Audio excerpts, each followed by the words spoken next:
All right, welcome everyone. Chris Petri here. We're going to have a great time painting this beautiful Andrew Wyeths painting.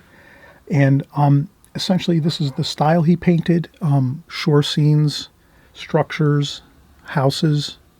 He did all this kind of work along the Maine and Pennsylvania areas of the United States, in the Northeast of the United States. So we're going to cover all the details you might need, starting out from the very beginning of the painting. We're going to cover doing a preliminary sketch like this, a tonal value sketch to start out with, where you're going to figure out where all your darks, your mediums, and your lights are in your painting first. Then you're going to put that next to you as you create your painting and your drawing and your painting. And that will give you a successful time of creating your painting. So if you have a plan to start with, you're going to be a lot better. We'll cover that plan of tonal value sketch first, this, pencil drawing second. We'll show you how to kind of get that pencil sketch using this first tonal value sketch we did. And then, of course, the painting. We'll cover all the colors we use, how to put the washes on. We're using the glazing technique, which is a wash, the light wash, the very, very light wash first. Let it dry 100%. Second wash after that. We put that on, we let it dry 100%, and then we come back on our final washes and final glazings of the darkest darks in the painting, which would be the chimneys, the shadows under the roofs, the rocks that are along the beautiful shore house here, and then some of these other details here that we have in the foreground. So we're going to cover all of this in this video, and we'll get started in a second or two, okay? All right, we'll be right back. All right, welcome again, everybody. You just saw the finished painting, and my goal here is to help you to create a beautiful painting as Andrew Wyeths would have painted his paintings. There's no reason why you can't accomplish this goal in the watercolor medium. You're at the right place at the right time. With watercolors, I always mention here on my channel on YouTube, I have all of the information you would ever need to create beautiful watercolor paintings. I have hundreds of videos in my archives, and I'm always creating new videos as we work along together each week. So if you're following along and you're also going back into the archives of my videos, you'll be able to get all of the information you need to create beautiful watercolors just like Andrew Wyeths painted. No reason why you can't do that. And we're going to actually show you here on this video how you can actually paint this beautiful Wyeths style painting with not a lot of fuss and difficulty. Okay, so let's kind of go through each of the steps as we're going to go here. And you might be able to write down some notes here, or maybe you're really someone that can really memorize things as you go. So maybe you don't even need to take notes. That's up to you. You're the artist, or you're just starting out for the first time. Welcome if you're here for the first time. I think anyone, either if you're just starting today, or if you've been painting for 6 months, a year, or you're an old grizzled pro and you've been painting 10 years, there's no reason why you can't attempt a beautiful Wyeths style painting. We're going to do that here. So just as we go here, we'll kind of talk about different things. But the first thing I wanted to do is kind of show you, I'm just using some printer paper here. And what I'll do is I'll just take a Sharpie marker like this, and we'll just make our border. So we're going to kind of just create our border that we would consider this like the frame of our painting, or maybe the mat that goes around our painting.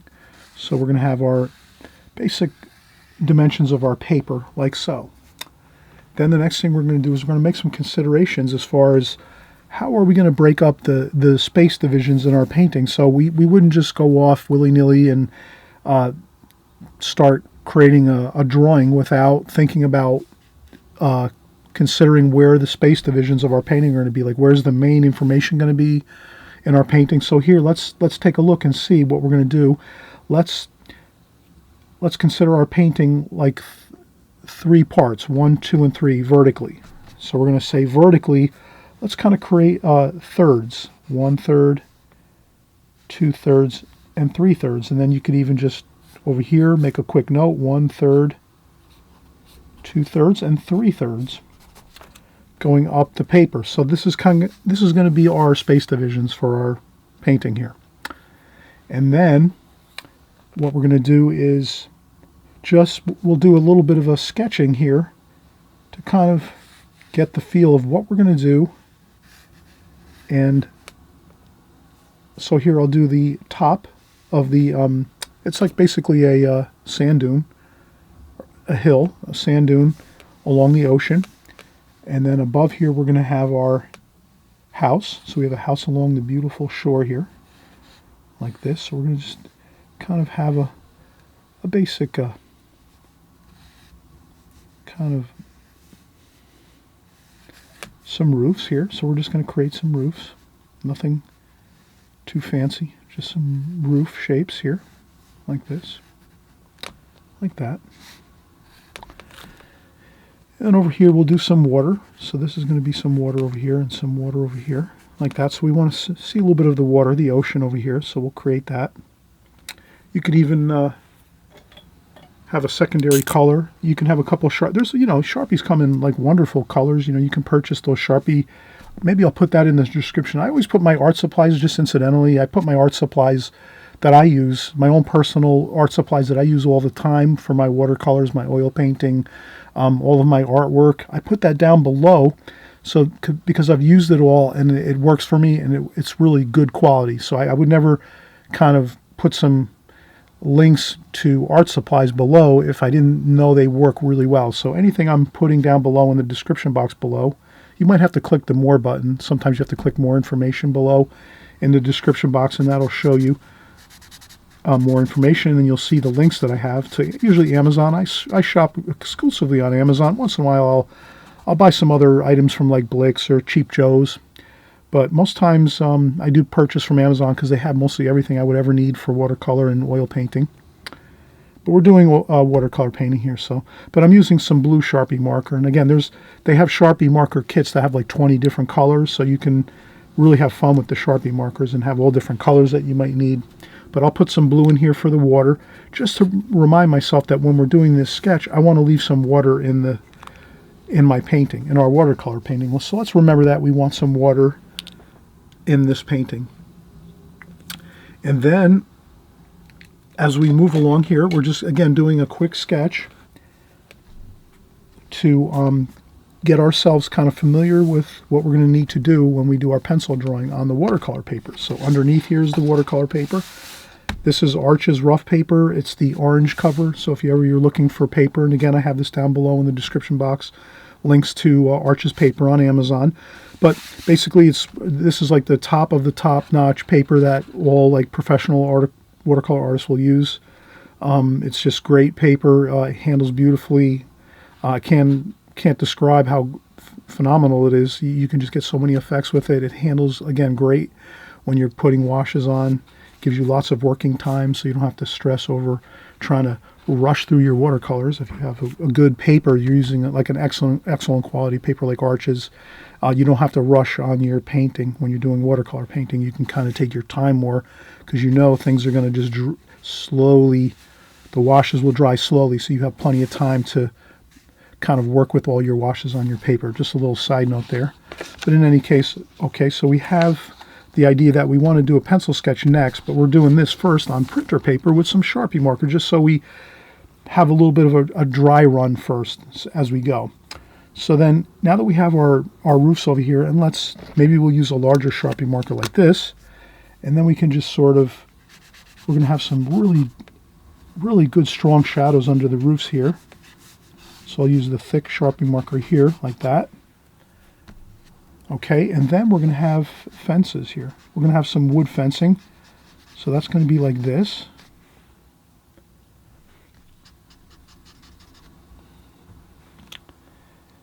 So that's some hurricane fence there. Just a quick little, note on that with some Sharpie marker. And then maybe there is some darker washes up here, darker tones or tonal values as we call them. But you just remember, we're working with darks and lights. So in this painting, as we create this painting, and again, we're going to make it simple so you can create this painting 1, 2, 3. You can, if you're just starting out for the first time and you want to paint a Wyeths painting in watercolor, you're going to be able to do it. We're going to basically, we're setting up our format that we're going to use once we sketch and paint our painting. So right now we're getting the darks and lights of the painting, our tonal values as we call them, but they're basically the darks and lights of the painting. So you're going to see that I'm creating these darks and lights as we go to set everything up so that when we do our sketch and our painting, we'll kind of know where the real darks are. So yes, this will be the darks here, and then we're going to have a window or two over here, maybe a window here, a window there. That's going to be a dark, some darks there. And then there's maybe a couple rocks or something over here that are going to be some darks, like that.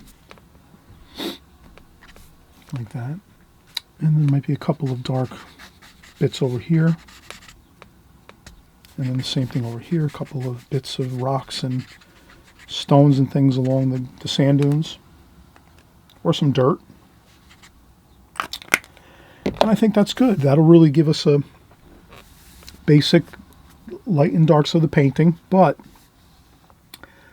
the light is coming from behind here. So if you can imagine, if we draw a light, if we draw a spotlight like this,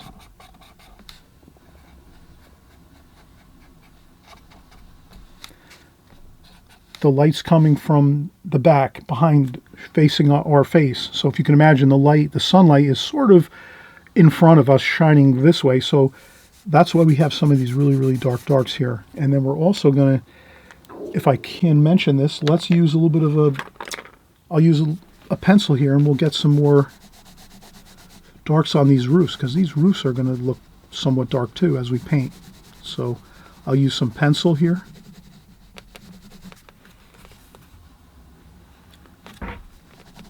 And that's pretty dark. You might even take a little bit of your Sharpie and do this. So if you have some Sharpies or some magic markers,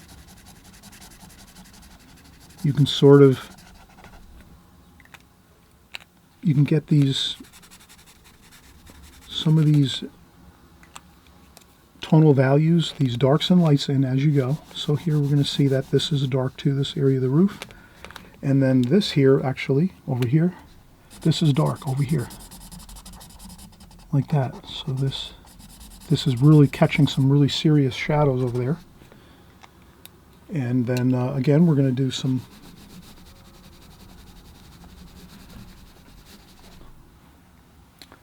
okay, and then over here we're going to have some medium tonal values. So not quite dark as these here. So you can see how dark this is.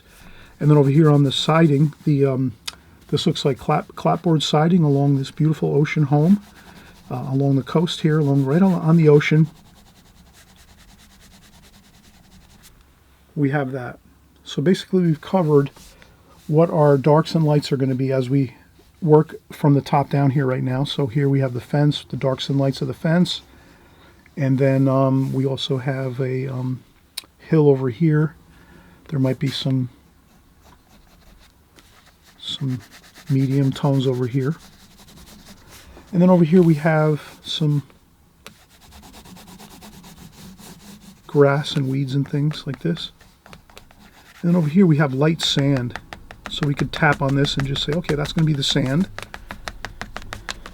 And then over here we have some grasses and sand.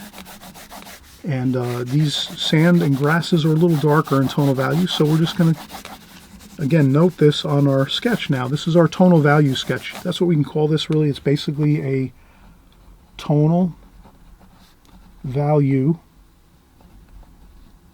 sketch.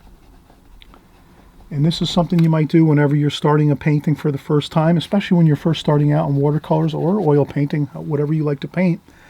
But especially in this video here, we're covering watercolors. This is basically your first thing you're going to want to do is if you're going out in painting outdoors, plein air, or if you're working from photographs or something from your phone, your iPad, your TV screen, however you're painting a book. You might be using some books. You might even use my new book. I have a new book out actually down below. You'll see it in the description box below. Also, I have a video that covers each of the pages of my book, a real quick video, maybe 2 minutes. So you'll see all the paintings that I have in there. That's really a helpful thing. You know, you don't want to buy a book if you can't see what's in it. So let's keep going here. So this would be the sand, light, very, very light tonal value, almost like white paper here. So you can kind of see we have this, and you did see the finished painting. So now you're kind of really catching up to speed on what we're doing here. We're just kind of creating a format for ourselves that we can refer back to as we paint. So what I'll do is I'll take this and I'll tape this up in front of me as I'm painting on my art table. So I stand when I paint here on YouTube. So you can imagine I'm standing at a table, my camera's directly overhead of me. And then I just tape this up in front of me. And then I have that dark and light sketch, that black and white sketch, that's going to kind of just cue me in on where my darks and my lights are going to be, and where my middle color, that middle tonal value, that middle kind of not too dark, not too light. We kind of covered that as we did that first sketch. So that's just what that's about. No reason to worry. So we have it all covered now. We did our basic sketch of what our painting's going to look like. We covered the darks and the lights of how it should look when we're painting.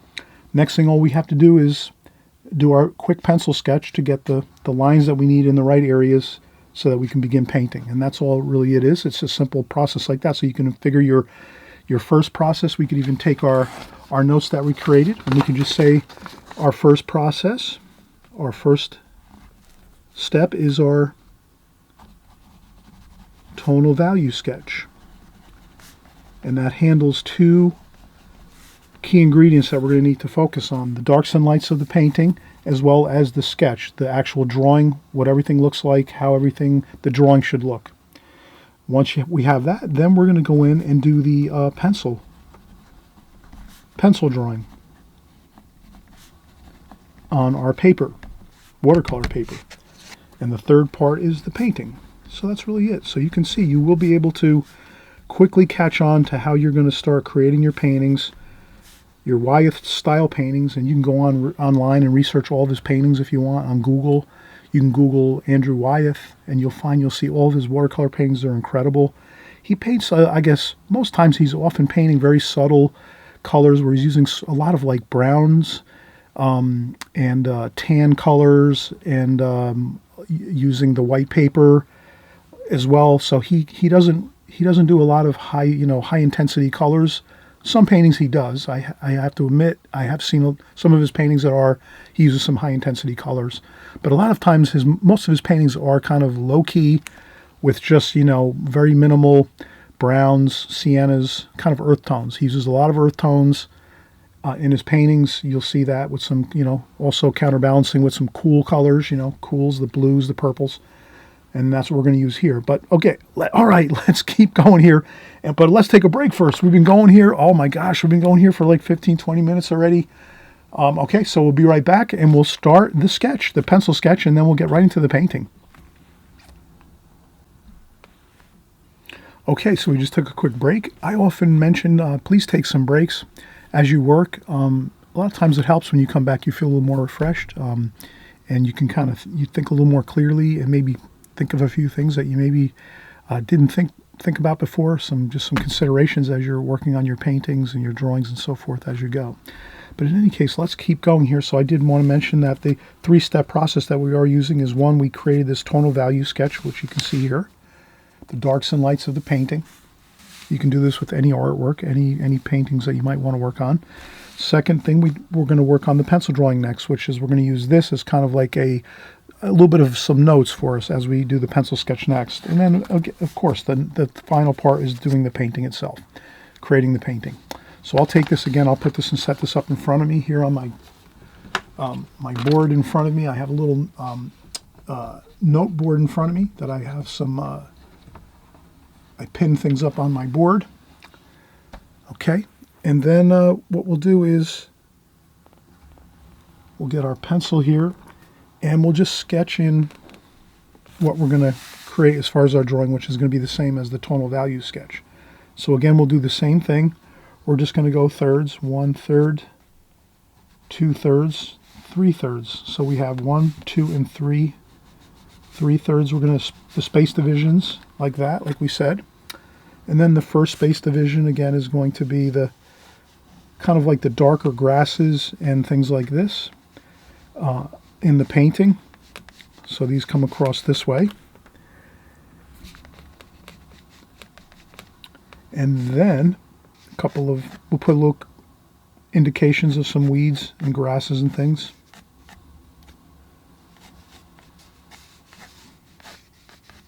Like that.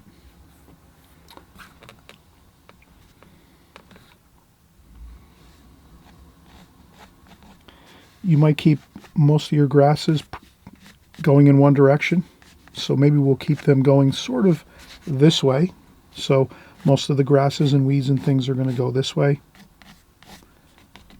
And maybe a few of them are going to go this way. But we'll keep most of them going this way, like that. Then the next thing we're going to do is we're going to come up here on our 2/3, 1/3. We could even just make our notes here. 1/3, 2/3, 3/3. A lot of times I know on camera when we're creating these videos, this doesn't always look the best. But I do want to put those notes on here so you can see how I'm making the space divisions in my painting going vertically. And then here again at the 2/3 location, or maybe a little below that, we're going to start to create a little bit of a hill like this that flows down this way. And that's where we're going to create our first bit of roof here.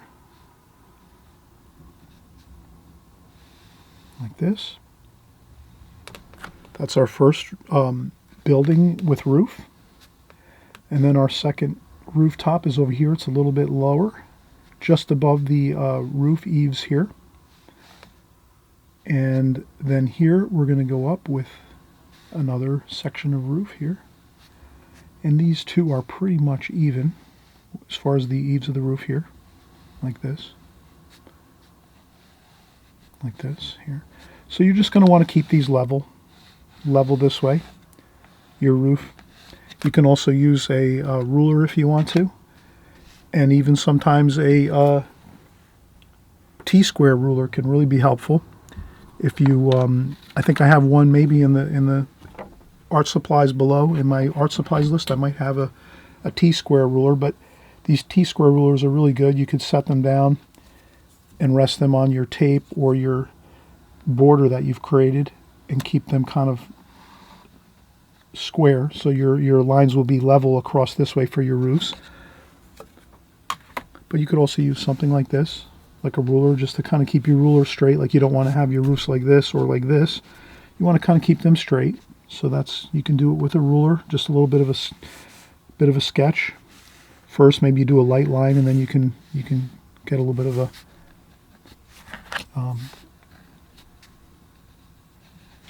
more of a little bit of a rolling kind of, undulating, or we don't want to make everything straight, perfectly straight lines, obviously.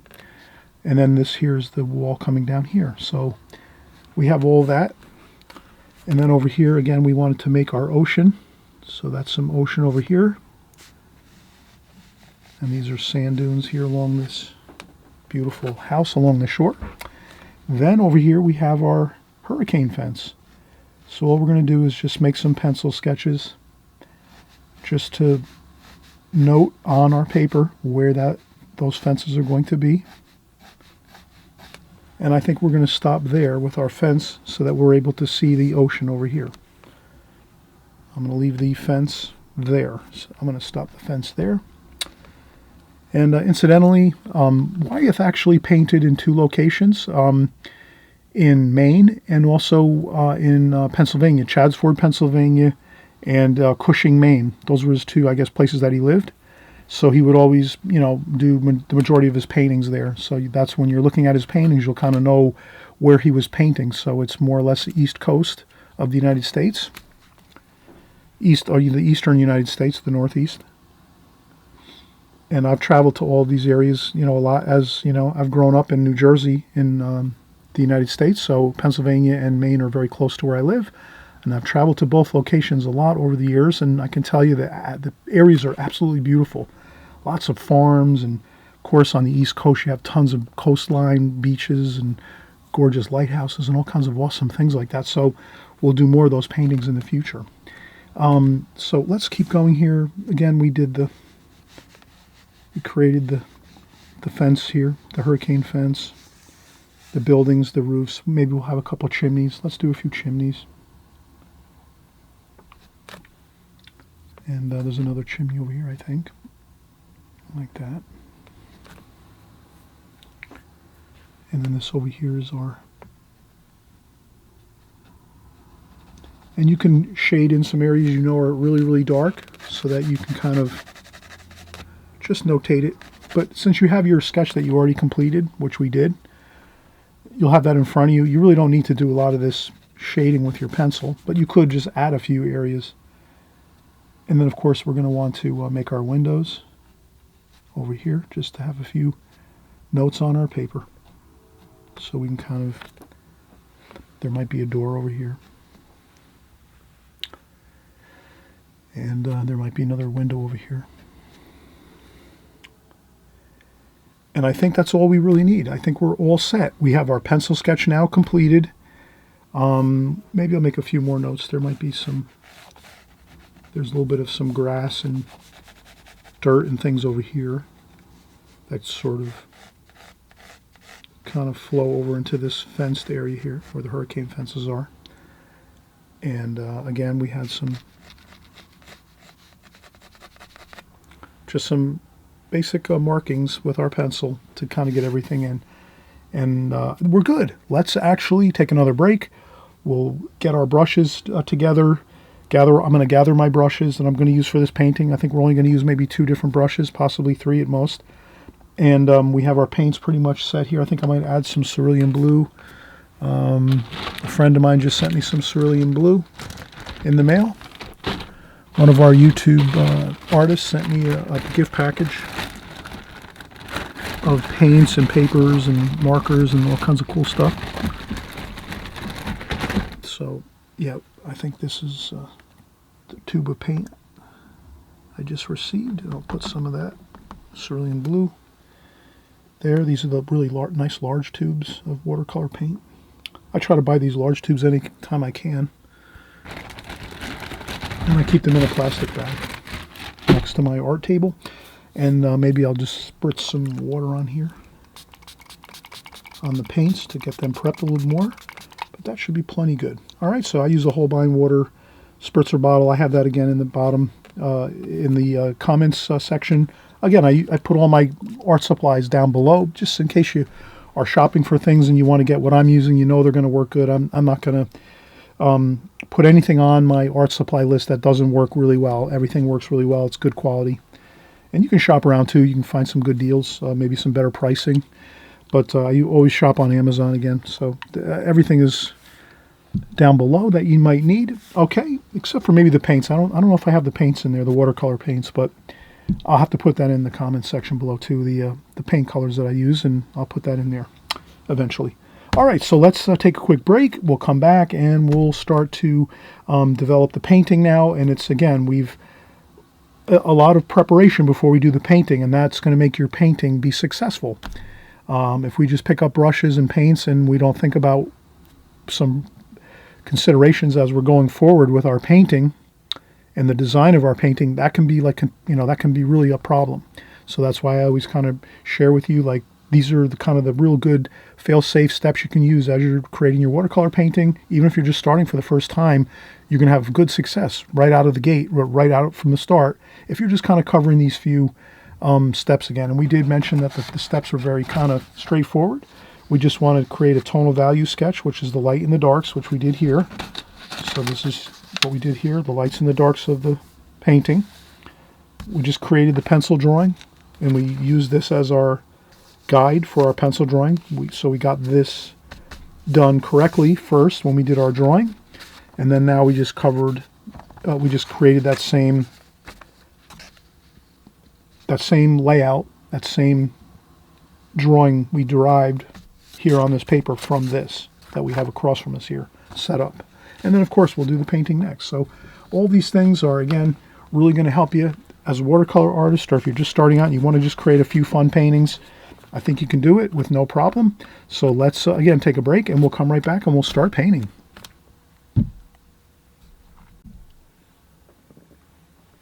Okay, so we're getting ready to paint now. The first thing I just wanted to mention is we're going to use the glazing technique here. Basically, let's just cover the glazing technique quickly. The glazing technique, we'll just kind of jot down some notes here. If you want to take notes, that's great. If not, that's fine too. Glazing technique. Okay, so the glazing technique, we're going to basically do one first wash is going to be a light wash. First wash is light wash. second wash or second glazing is medium and dark tones / values.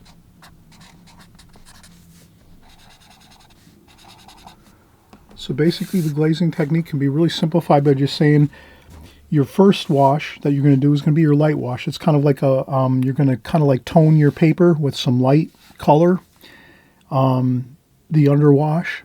And then the second wash is going to be your medium and darker washes, and you're going to kind of do those all at the same time. So usually when you're doing the glazing technique, you're kind of doing it in two parts. So, this is the first wash, light wash. We'll cover that right now. Then we're going to let the paper dry. So that's the first thing is first light wash, let dry 100%. So your first wash, you're going to want to get that on the paper and then let that dry 100%. You can use a blow dryer, or you can just let it dry naturally, like 2-3 hours, whatever you think is good, but pretty much it has to be dry to the touch. And there shouldn't be any buckles in the paper. So that's kind of how you know when your paper's dried, is if there's no buckling of your paper. And then your second wash will go over the top once your paper's dry from your first wash. So we're going to do that two-part glazing technique process right now.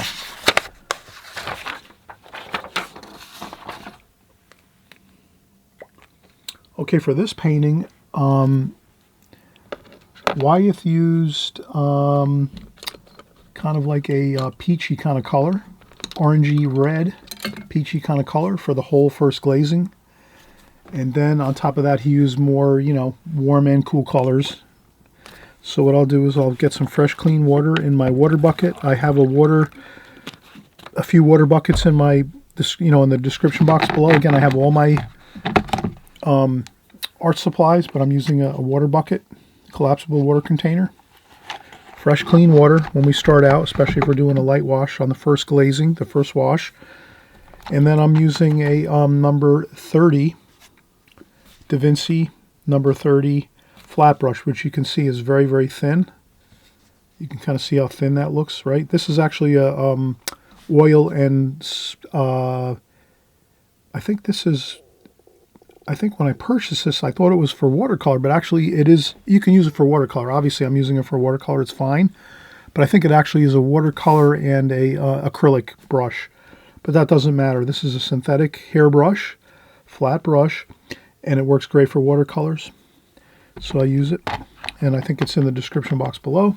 So what I'll do is we'll make a peachy color to go across the whole paper, just that first light glazing, that first light wash. So this is the simple portion of your painting. So we're going to create a peach type color, which would be orange. So we'll do some orange here. And some alizarin crimson. So we have cadmium orange and alizarin crimson. That should get us a good kind of peach color. Let's see if that works. And I have a little bit of blue in there, so that does not matter. That's fine. If you have a little bit of leftover paints in your paint box, that's fine. So we have some orange, and then we do some alizarin crimson, like this.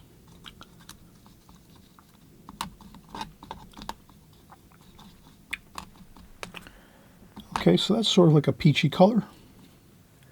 Yeah, that looks good. So what I'll do is I'll mix it up over here, and then I'll bring it down here just to make it a little lighter. I don't want to make it too dark of a wash. So I'll take some of my wash and come down here and do this. Then what I'll do is I'll rinse off my brush, and then I'm gonna wet the whole paper with fresh, clean water. So now I'm just gonna go over the entire paper here, my watercolor paper, with a very light wash, I'm just dampening the paper all the way down. So if you can imagine, this is all you have to do. Take your brush, put it in the water, fresh, clean water, and just give a light wash of clean water, some fresh, clean water. That's all you have to do. Simple as that. Are you following me? This is easy. Okay, your first wash is easy. Your first glazing is simple. We had to work really hard to do our sketch, but now we can have fun. Now we're going to do our first wash of fresh, clean water. Okay, so we have that all on the paper. Just like that. Okay. Now that the paper is damp like that, we can let it sit for a few seconds. And then we'll start taking our kind of that peachy color. Might need a little more orange. And then let's just get our peachy kind of orange going across the whole painting. And that's all you want to do is put a whole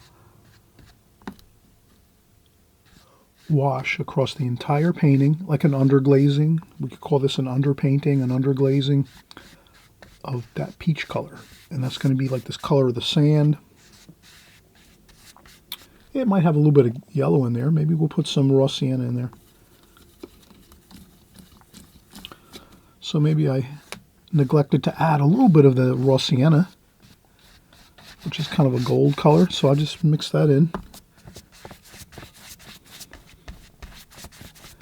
But there we go. We're pretty much in great shape. We have that nice light, peachy, golden color. Maybe we'll again add some raw sienna here.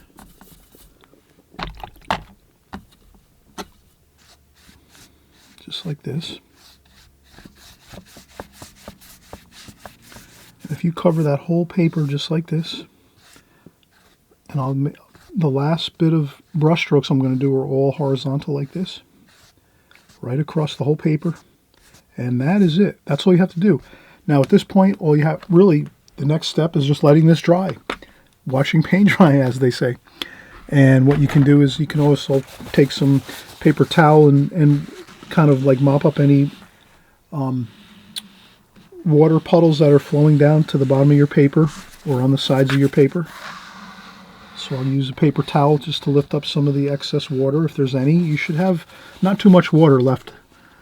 Like there shouldn't be any, there shouldn't be much water flowing off the bottom of your paper or on the sides of your paper because you're just adding a light wash of color. But sometimes I know you're going to add a little excess water. It happens. That's just all about watercolor, learning how much water and paint to use as you go about your painting. But that is fine. So see how we have that beautiful kind of like peach kind of glazing over the whole paper? Now it's just a matter of letting it dry. You can let this dry 2-3 hours naturally, or you can use a blow dryer in 5 or 10 minutes and you can dry it off. The main thing is you'll know your painting is dry when the paper is flat and there's no buckles in it. That's the main thing, because when you start to work with your roofs and all the other details on this painting, you wouldn't want to have that paper buckled, and you know, because that'll make things really difficult to get those paint strokes on your painting really neatly and you know, in a good fashion. So that's why we always say when you do your first wash, your first glazing, you're going to let that dry 100%. So if it takes 2-3 hours to dry, fine. If you want to use a blow dryer, hey, that's great too. You can use a blow dryer maybe 5-10 minutes to get it really dry. As long as there's no buckles and waves in your paper and you dry it out so it's flat again, your paper, you're going to be fine. Okay, all right, so I'll take a quick break. I'm going to use a blow dryer now, and it makes a lot of noise, so I'll shut the camera off, and then we'll come right back once my blow drying is done here and everything's dry. Then we'll come back and we'll start working on our second wash. All right, we're coming back. The paper is now 100% dry. I forgot to mention, sometimes you're going to want to do maybe a second and then a third wash. So if we look at our notes again, if we take our notes here and we take a look quick, sometimes you're going to want to do maybe, let's say, a intermediate wash between your first wash and your second wash with your darker tones and colors. So you could sometimes have a second wash here between your first and, like, let's say your third wash. So we could call this our third wash. Okay, so we say third wash is the medium darks, and then we would say second wash. We'd say our second wash is maybe just medium light washes of color, if necessary. If necessary. So that's why as watercolor artists, we're always light on our feet. We're always nimble. We have to sometimes add some things in, delete some things out as we're working. Think quick. So this is where when I'm looking at the finished painting, where I'm looking at now at the finished painting that I created, I'm looking and I'm saying, yeah, I did a second wash before I did my really darker washes at the last part of the painting. So that's what we're going to do now. We're going to do a second wash, and we'll do the same process. If we do our second wash now, our second glazing, we're going to let that dry 100% too before we start our third wash. Okay, so just wanted to mention that now. Let's do our second wash. Now this one's going to be kind of like some medium tones. And what I'll do is I'll use, this is a little bit of a smaller flat brush. So this one is a 5/8 inch synthetic brush by Princeton Art and Brush Company. This brush comes in like a pack of 6 brushes. So you have, in the 6-pack, you might have like 2 round brushes, two or 3 flat brushes, and maybe like another, maybe like a cat's tongue brush, a brush or something like that. So you do, some of these come in 6-packs where they're kind of very inexpensive. This is a synthetic. The Princeton Art and Brush Company makes great brushes, synthetic brushes, and these I use for like beginners style paintings, but I use them on, you know, more advanced paintings that we're doing here on my channel. So you'll see that in the description box below, the Princeton Art and Brush Company synthetic brushes, watercolor brushes. So we'll use this one, and we'll just get some water. And what I'll do is I'll take some cerulean blue, and this will be sort of our lighter, kind of a middle tone, like this. And we'll maybe add a little bit of purple, which is ultramarine violet, like that. And I think that will be really good. Let's let's do a little bit of the lighter tones like this. So you can go, you can take your brush, and if you're left-handed, you can go this way. If you're right-handed, you can paint this way. But this is basically going to go all the way across here. This is going to be on all the roofs. So you're just doing like basically an underglazing of this light purple and blue color. But it should be light though. You don't want to go too dark. We're making like a medium tone. And you can just do that and go like, it doesn't have to be perfect. And then you can also use a tissue or a paper towel if you go over a section where it might be a little bit, if you paint over an area that you didn't want to, no problem. You just grab a tissue or a paper towel, blot up a little bit, that's fine. And then actually I wanted to add a little bit of blue wash, a little bit of this same blue wash here with my larger number 30. I wanted to add a little bit of that in the sky wash up here. So as you can see, I'm sort of just adding a little bit of that bluish purple in the sky over here, just a little bit. And then we'll continue with this here. Like that. And then this here, again, we're going to need it over here on this area. So I guess we're doing like that second glazing before our third glazing.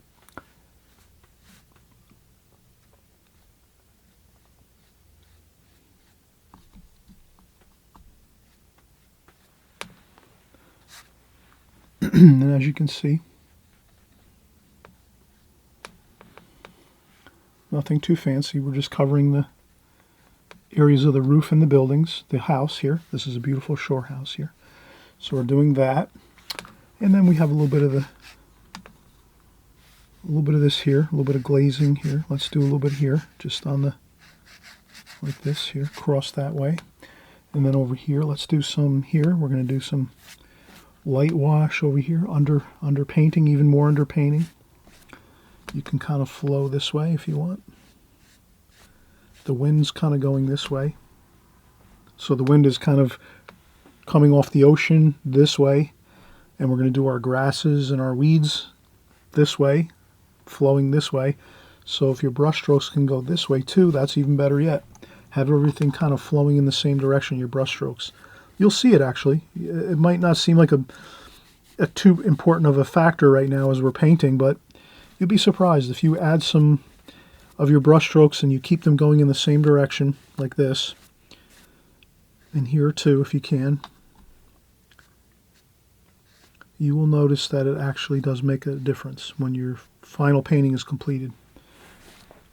Okay, so that's good. And there's a little more here. I'll just do a little bit of like this. Like that.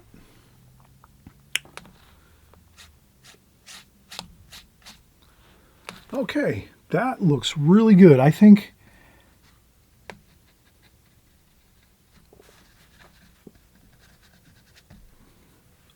we're going to find that doing that second glazing is really going to be helpful.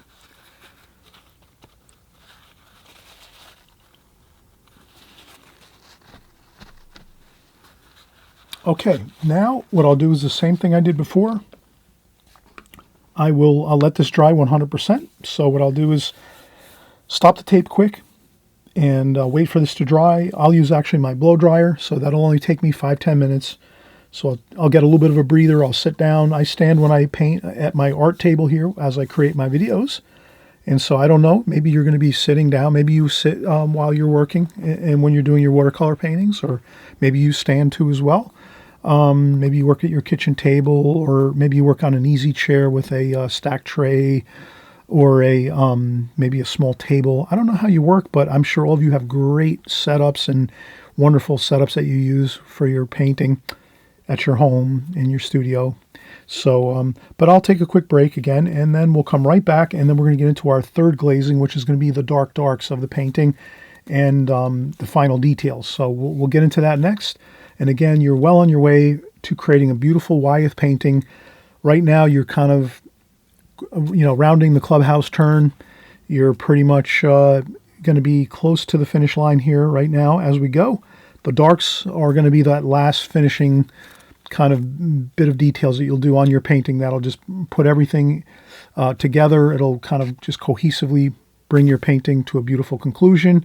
And I think you'll be really happy with this. So let's let this dry 100% on our second glazing, our second coat, our second wash.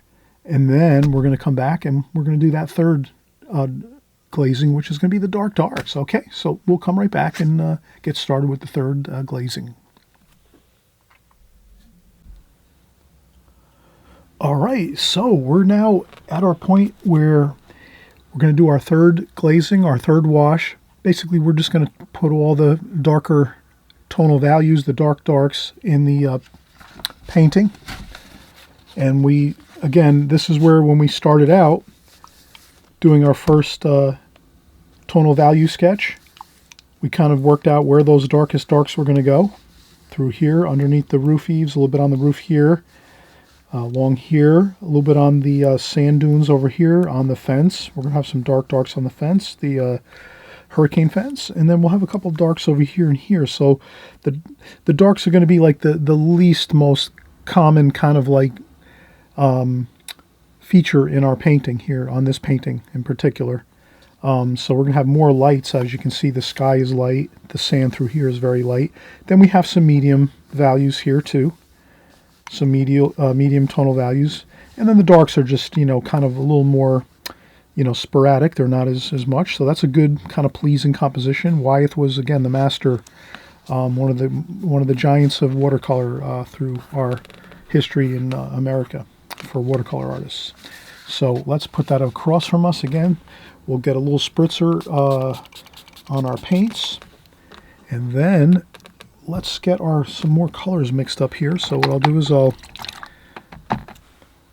mix up some darks. Now, for our darks here, let's mix up a really good standard mixture of darks, which would be French ultramarine blue, burnt umber. So you have French ultramarine blue and burnt umber like this, and a little bit of burnt sienna too, a little bit of warm in there. little bit of that earth tone. So if you can kind of get that mixture of those three colors, French ultramarine blue, burnt umber, and burnt sienna, that should be plenty good to get some really beautiful darks. You can also add in some cobalt blue down here and cerulean blue to kind of like modulate this color a little bit, to, you know, mix up this color a little more than what we have here. So again, we have the French ultramarine blue, burnt umber, burnt sienna, and then down here we add a little bit of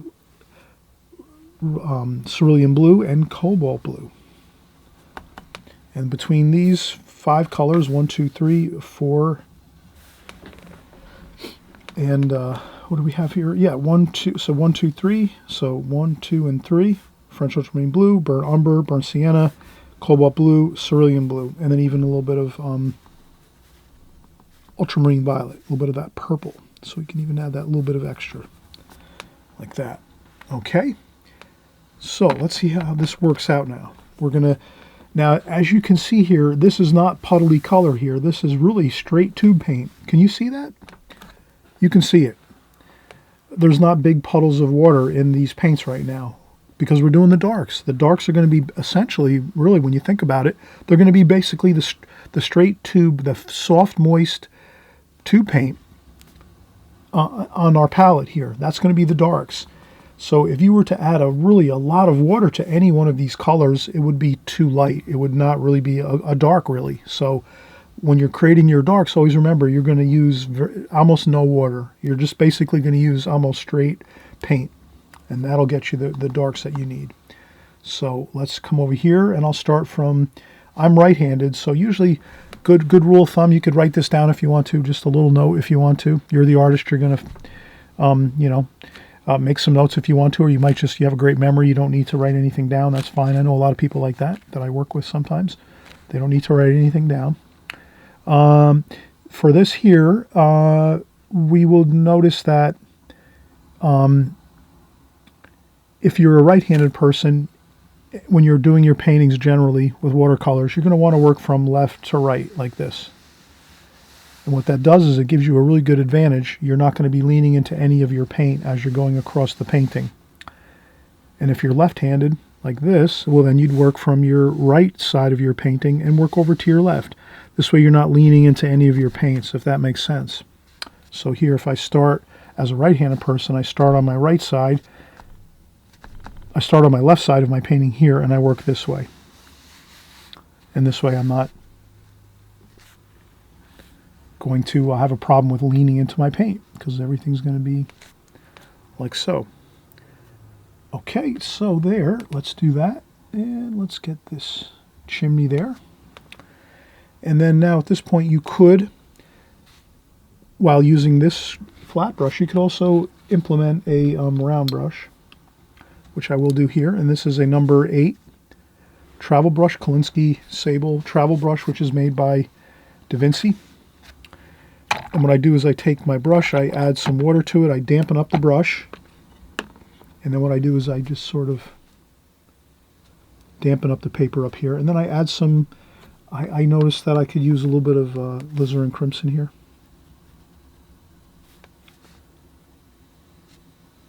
Like this.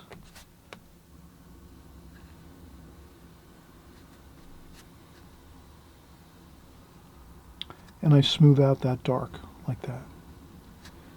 So you see how I'm just taking that dark we put on with the flat brush, and then I take my round brush here, I dry off a little bit of the water, so I just have a damp brush, dry off a little bit of the water when I rinse my brush, and then I just smooth this on out.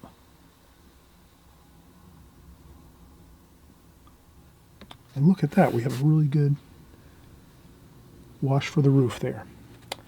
And then we're going to continue right on down here. I'll use a little bit of this blue over here, dark, like that. So you can use your square brush as much as you want. You might use your square brush here a little bit if you want. That might work. Yeah, that works pretty good there. And we get some wash on there. And then maybe we go in again and get some alizarin crimson, mix with some of the blue, and we'll do that. We'll come right across this way.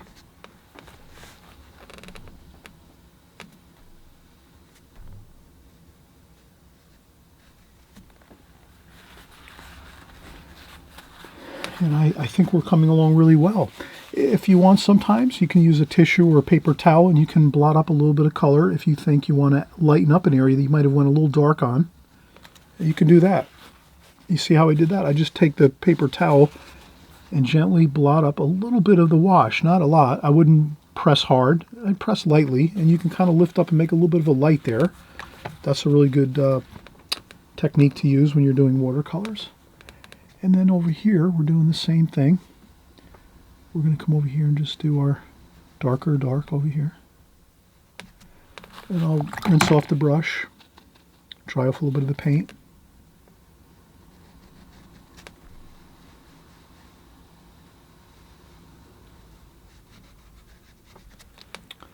And I'll just get some darks here over this side a little bit. So you can kind of see I'm trying to make a little bit of a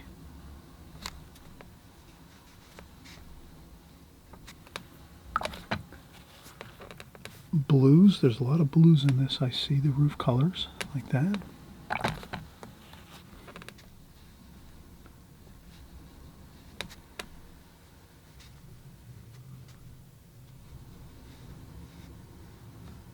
And there we go.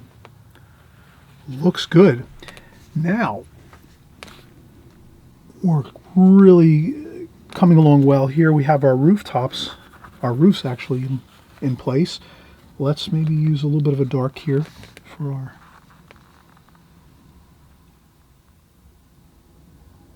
our other chimney there. And then what we can do there, if that chimney goes a little bit long there, we can just lift up the paint with some paper towel like that.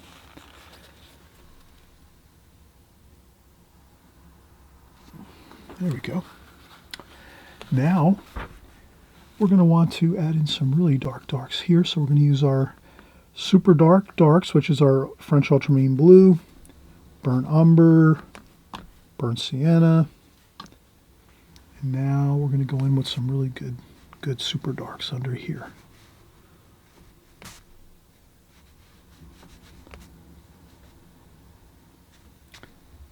And what happens is here, we're going to be where the fence is, we're going to have that little bit of that wash, this super dark wash under the roof eaves here. That's going to be a little bit of like a rounded bit of painting edge, because we're kind of going across the tops of that fence that we're going to create. And then this goes over here, and this goes straight across.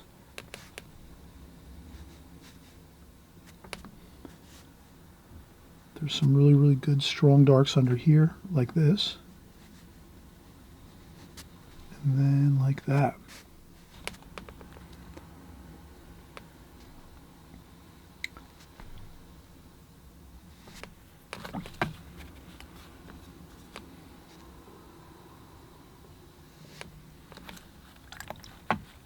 And this is a little lighter, so again, if you go over an area and you think it's a little too dark, again, don't worry about it.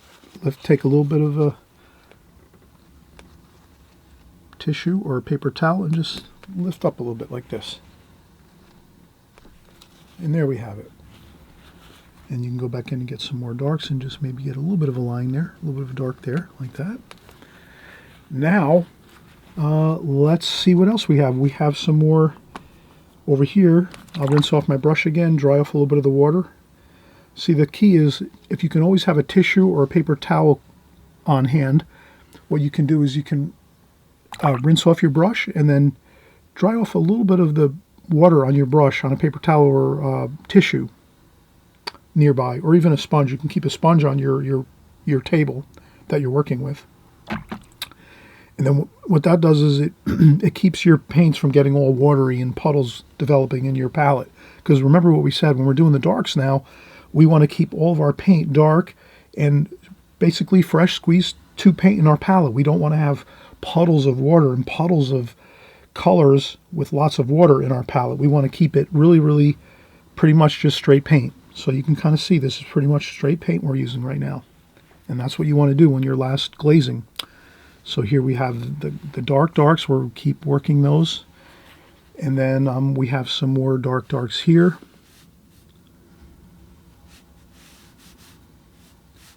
This is kind of a, it's not quite that dark, but it is getting there.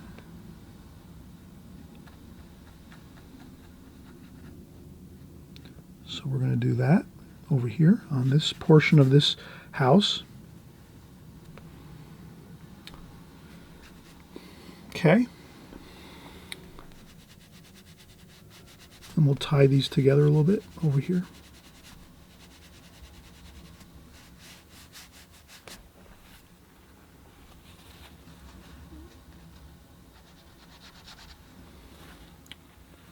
Okay, good, looks good. And we'll have a little bit of a dark up here. Like that. All right, so we are really coming along nicely. Now let's get our fence kind of in good shape here. So again, I'll use this smaller round brush. This is again a 5/8 inch Princeton Art and Brush Company synthetic brush, which again down below you'll see in the comment section below, you'll see all my art supplies, and I do have the brushes that are the Princeton Art and Brush Company brushes that are synthetic watercolor brushes, and these are fantastic. These really work great. So what we're going to do now is you're going to see how this brush is going to get us some beautiful fence, hurricane fence shapes. Now, see how we're doing this?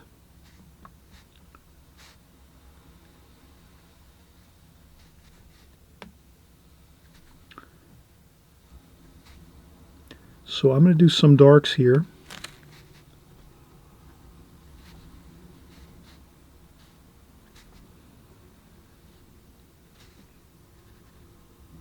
Like that. Then I'll rinse off the brush, dry off a little bit of the water. Then I'll go in with some lighter wash, maybe like this here.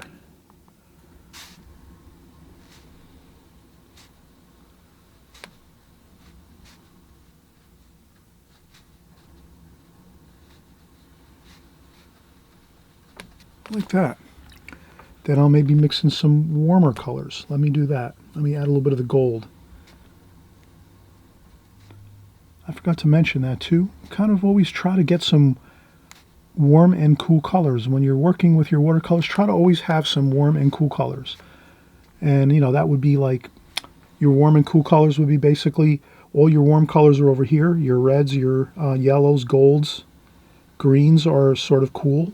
So once I get into my greens and blues, that's my cooler colors. And then the browns and the reds and the earth colors are all warm. So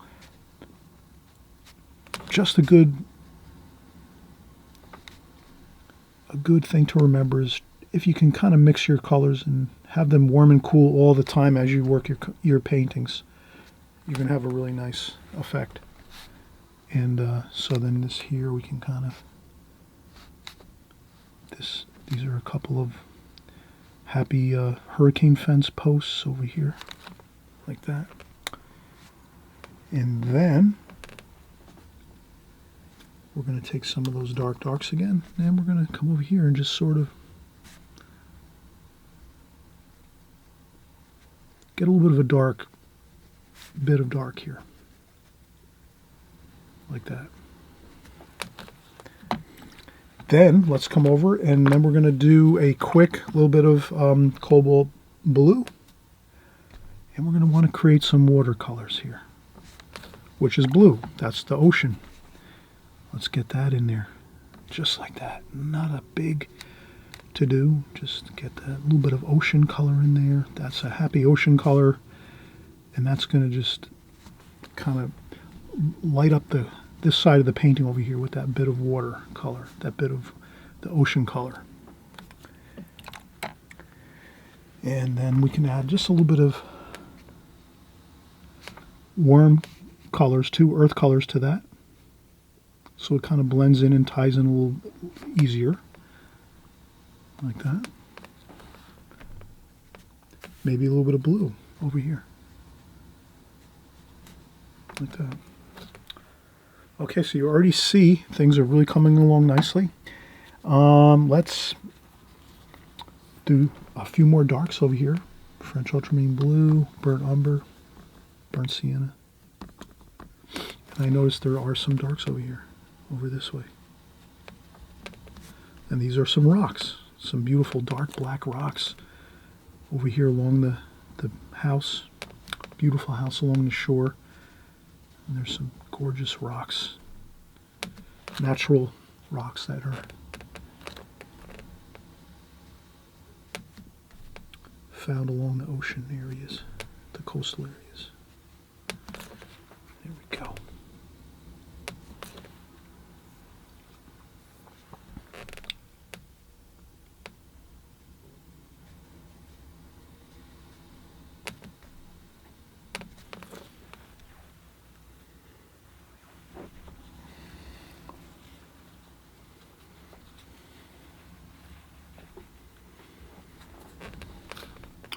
And then there's maybe some shadows over here.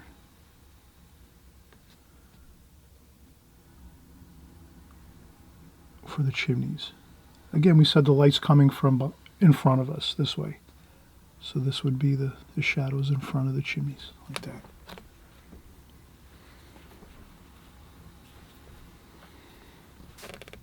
And there should be some dark under here too.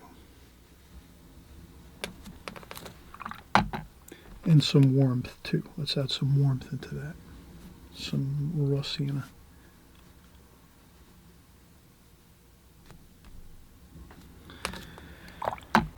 All right, now we can also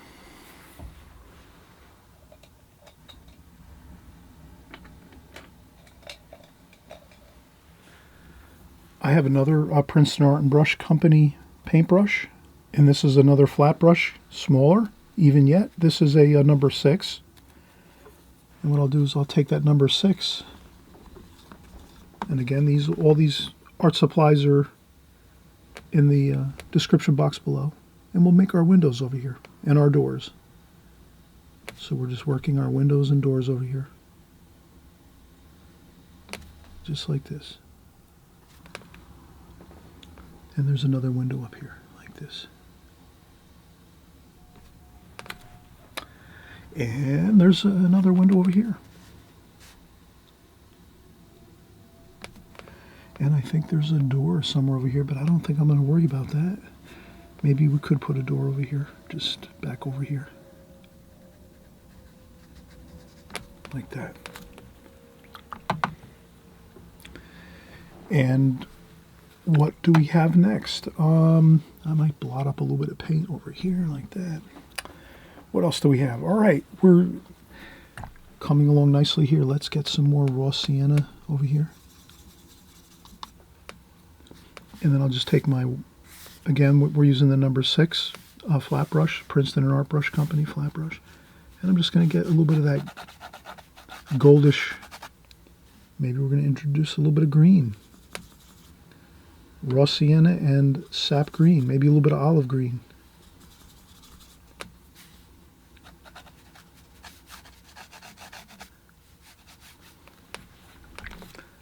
But again, with Wyeth, he did kind of keep his palette a lot of times pretty simple, so maybe we just want to keep it maybe some raw sienna, not too much green. Like that. And I scrub along a little bit like this. And a little bit of burnt sienna there. Like that. All right. Coming along good here. A couple more little scrubs over here.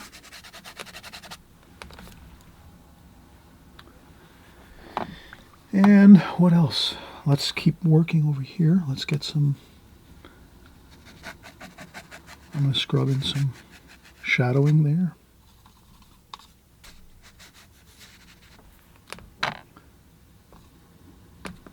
Raw sienna.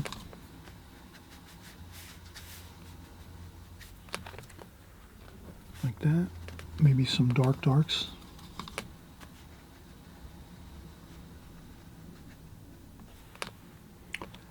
Okay.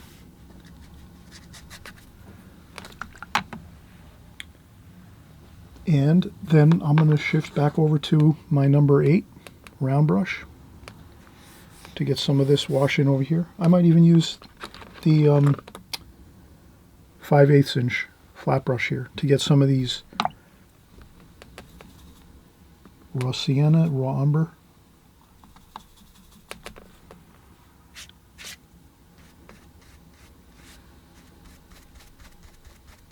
And as you can see,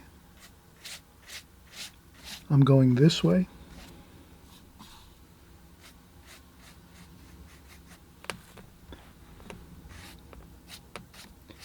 And if you flow your brush this way, like this, that's really going to kind of make a feeling of the wind and the atmosphere of the ocean here, kind of going on a flow this way.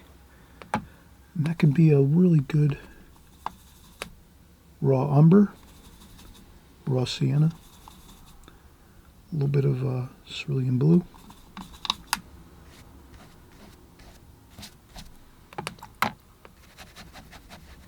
If you find you put too much cerulean blue in, lift it up like that.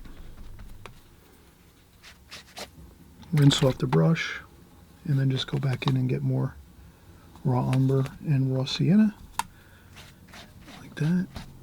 And just kind of keep that flow of the brush going this way.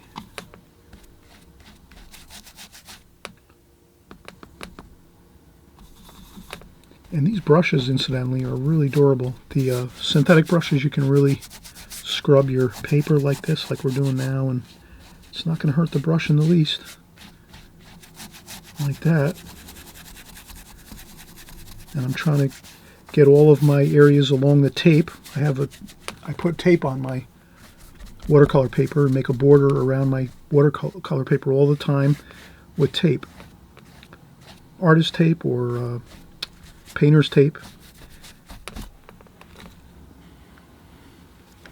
Then you can go in and grab a little bit of paper towel, and you can do a couple of little passes here like this with some like that. Okay.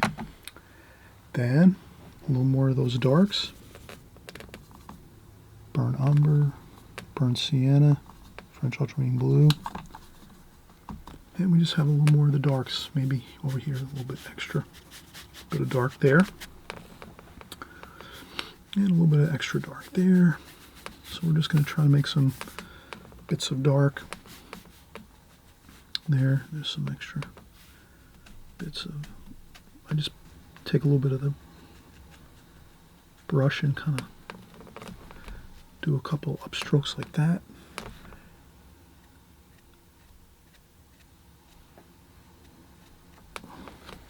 And that looks really good. And I'll just do some touch-ups over here as I'm looking there. That looks pretty good. Okay, so we're kind of really... You can take a couple nail scrapes here with your nails, your fingernails, just to get some lines going. And then another thing we can do is, if you don't mind adding, you have to work up everyone that's working in watercolor. You tend to, over time, you purchase different brushes as you go, and you build up your arsenal of brushes. So I'm going to use my Hake brush. This happens to be my Ron Ranson Hake brush that I got at Cheap Joe's Art Supplies. I rinse off the brush, get it damp, and what I do is I take the brush and then I sort of take the brush like this and just kind of take the hairs of the brush and do this.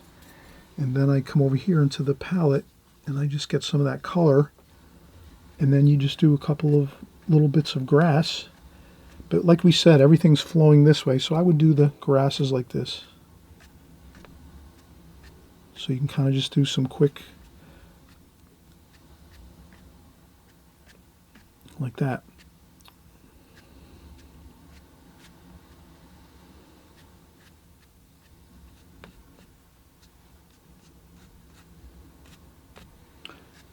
And what happens is when you're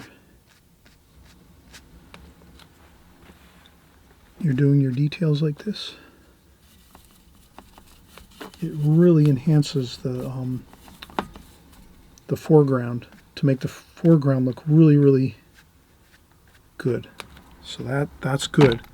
Then we can even, going a little bit further, we could take a needlepoint brush like this, which has a really, really fine point. So you can kind of see that needlepoint brush has a really, really fine point. And again, I have all my brushes and everything down in the description box below my videos. And this way you have everything you could ever need as far as researching all of your brushes, your paints, your palettes, your papers, all of that's down below, just in case you need to reference that. I know some of you, many of you probably already have all these brushes and mostly everything similar to these things and everything, the paper, the paints.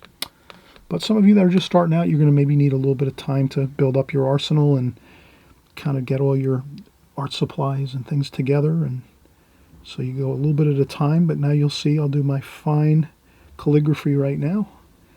I'm going to do, again, all the wind is kind of pulling everything this way. So we'll just kind of add these fine bits of grass and things over this way. And again, I'll use the French ultramarine blue. I'll add a little bit of the green in there, the sap green, French ultramarine blue, burnt umber. And then we'll just do a few more of these. And I think that's it, really. Once you get these last final bits of detail with the needlepoint brush, and you know, you really, a couple over here too as well. Again, once you're over here, you're not going to see too much. Like over here, you're not going to see much detail because this is more in the distance. So I wouldn't do much detail over here, like up here. But over here, you can do more details with the fine Hake brush and the calligraphy and things like this. You get that sort of happening there. I did notice I needed to add a little bit of dark darks, which is the French ultramarine blue, burnt umber, burnt sienna.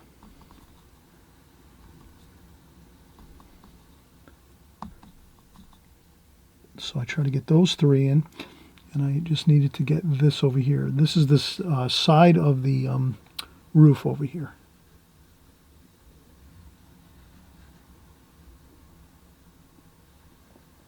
Like that. So that I know I needed to get in there, which was important. And I think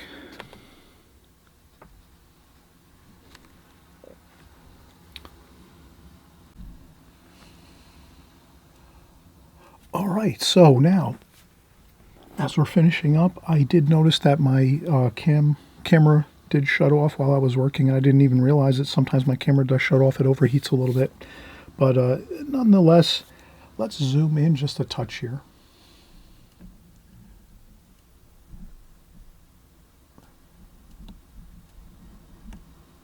And I think these are the things that you didn't see that I was painting in, but what I did is I painted in 3 figures here. So I just added some, blue for blue jeans and some purple for figures. And then I added a little bit of burnt sienna and cadmium red to make some flesh colors for the faces of our figures here. Like that. And then I used some, again, purple with a little bit of the blue and brown mixture just to dull down the purple a little bit. And what I did is I made some purple shadowing here for the figures as well as the fence. So we had some hurricane fence here. So I just wanted to get that shadowing under there for the hurricane fence as well as the figures. And then the rest kind of worked out perfect. You could add a little more, you could add a little bit of shadowing underneath these weeds and grasses and things. That would just add to the excitement of the painting and mystery and beautiful shadows and things like that. You can always add some extra details, but I wouldn't go too overboard with details because sometimes that can ruin a painting. But something like this is something Andrew Wyeths would do. He would make really like just thousands of small grasses and things as he was painting. So some of his paintings, you'll notice he probably spent days and days, even weeks, creating very, very fine details in his paintings in the foregrounds where, you know, you would justify putting in a lot of detail in the foreground where you would see all the little wisps of grasses and little shadows and maybe little flowers and things. You could do that.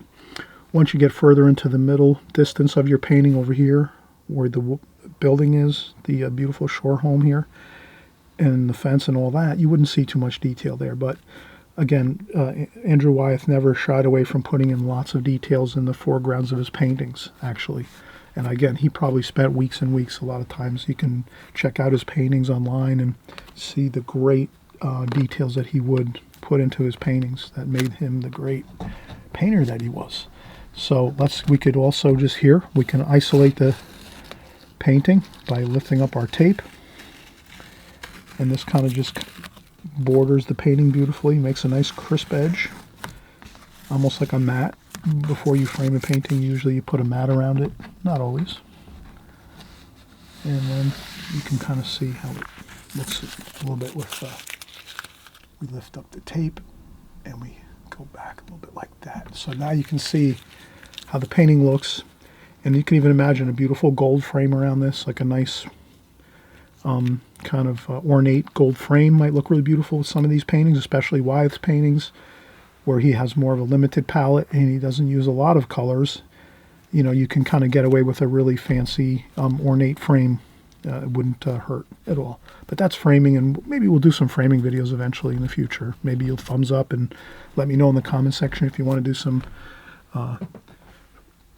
videos on framing. I frame my own paintings most times. Sometimes I do bring them to the framing shops. They do an incredible job framing near me, where I have a number of framing shops that do incredible work.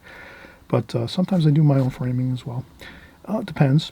In any case, let's have a wonderful time now working on this project. I know many of you are going to have a really fun time doing this. All of you are going to have a fun time doing this, and you just take it to the level that you want to. So you can add less details if you want, or more details if you want to a painting like this. But pretty much, again, we covered A to Z, how to create this painting. Watch the video a couple times maybe first before you try the painting if you're kind of new at watercolors. I know when I first started watercolors, I watched a ton of videos on YouTube. I bought DVDs of watercolor artists. I was always looking at paintings, so don't ever worry about your level. If you're just starting out, you're not going to create phenomenally good paintings at first. It's going to take some time, but the whole point is you're just always practicing and working at it, and you just keep doing that, and eventually you're just going to always be making progress in that respect. So never worry.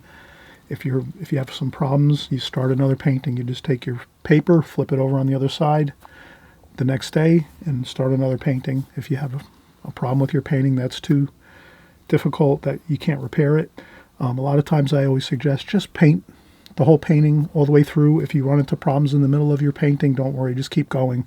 Because a lot of times in the beginning of a painting, you might run into a few issues or problems, but you just keep working through it. Just keep working on the painting as if you're just going to keep toward the goal of all the things that we're kind of covering here, where you're trying to get your sketch in first. When you start out, you're getting your plan of where your darks and your lights are, and then you just keep working through that. And then once you get into the painting, you're mixing your colors and kind of working lights to darks. Here in this painting, we're doing the glazing technique. So you're doing all your light washes first, letting it dry 100%, coming back over with another the middle tones, the middle tonal values. When that dries 100%, then you come over and you do your final darks. And you'll have a good result, I think, if you kind of just stick with that game plan. And again, stick with the video, kind of maybe watch along as you paint with the video and use it as your tool or your guide to help you to get a better result. Okay, all right. Hey, thanks again for coming by. I'm hoping you're going to subscribe on the right-hand side below so you don't miss anything. We're here every week after week, month after month, year after year. We are always here for you. So when we're talking watercolors, we're always here. We're together in the watercolor medium, working and enjoying the process, enjoying the watercolor journey. So we'll see you soon on the next video, okay? Bye-bye.